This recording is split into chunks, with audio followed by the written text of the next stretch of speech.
Thousands of Kurds had to be airlifted to safety in neighboring Turkey. So if the Kurds were a little cynical about U.S. assurances, you could understand why. The extraordinary thing, as Nightline correspondent Don Dahler discovered on a recent visit to the Kurdish region of northern Iraq, the extraordinary thing is that the Kurds do seem willing to make common cause with the United States again. These Iraqis consider themselves U.S. allies. They're Kurdish soldiers training to fight like, and possibly with, Americans. Most of these men came from the ranks of the Peshmerga, the legendary freedom fighters who fought a guerrilla war against the Iraqi regime for decades.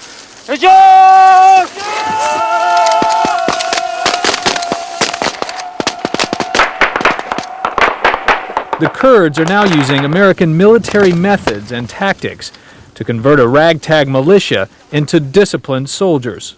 The exercise was set up to train soldiers to attack in a way that simulates the geography of Kurdistan.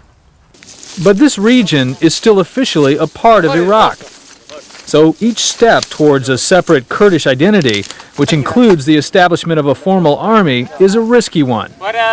In fact, the only thing that allows the fledgling Kurdish army to train and march and organize is the no-fly zone patrolled by American and British warplanes. Estimates are the Kurds can field about 70,000 troops. They have no heavy artillery, no armor, and no air force. Because of that, the question as to whether they would fight alongside the U.S. in another war against Saddam Hussein is a complicated one. Unlike the Northern Alliance in Afghanistan, they would not be fighting for the reconquest of their land. They would primarily be fighting for their own survival.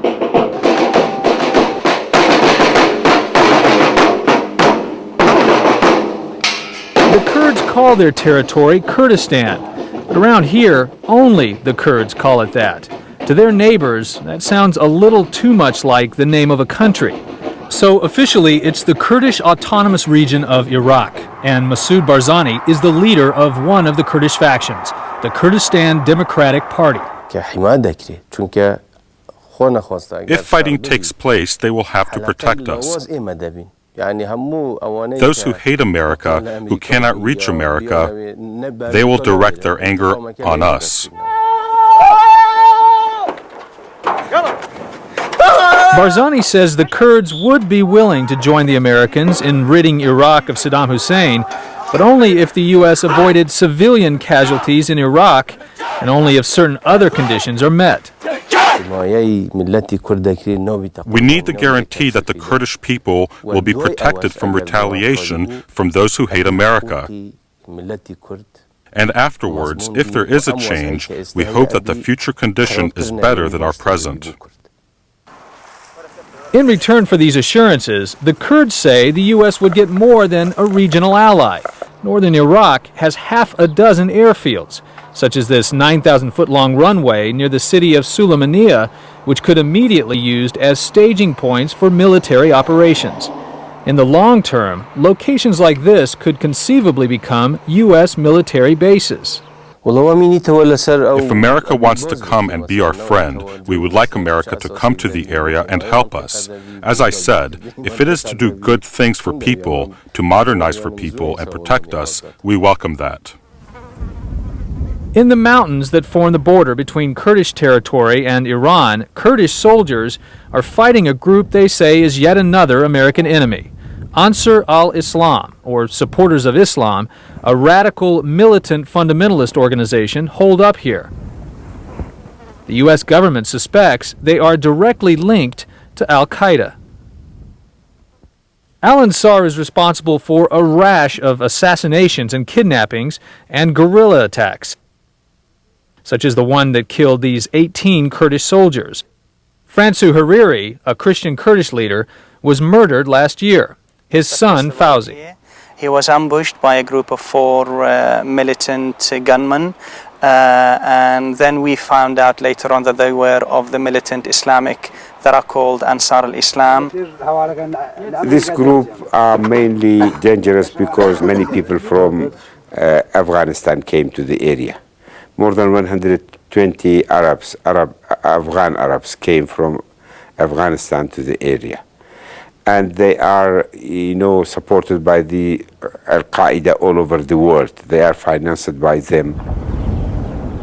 The only safe way to travel to the front lines where Al-Ansar is active is by military convoy.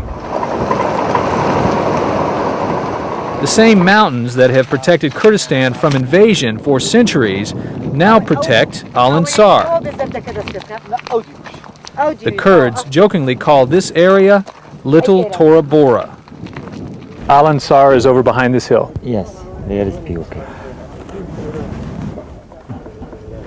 There's terrorists, there's terrorists. Okay. There's terrorists. And that's Iran over the other valley. Iran's building. There. With little ammunition, the action here has dwindled to a few daily pot shots, with an occasional mortar shell coming uncomfortably close. So far, Ansar al-Islam has hung on tenaciously, trying to install Taliban-like rules in the villages it controls. The women should be fully veiled even at home, and the men must wear beards. The soldiers say such extremism is new to Kurdistan and will not be tolerated. Kurdish officials say they're close to ridding these mountains of the Al-Ansar threat. They want to concentrate on preparing their soldiers for the almost inevitable war with Saddam and don't want to be fighting on two fronts. But they say the connection with Al-Qaeda in their own backyard gives them one more thing in common with the United States. After September 11th, they say, all Americans and Kurds are now related by blood.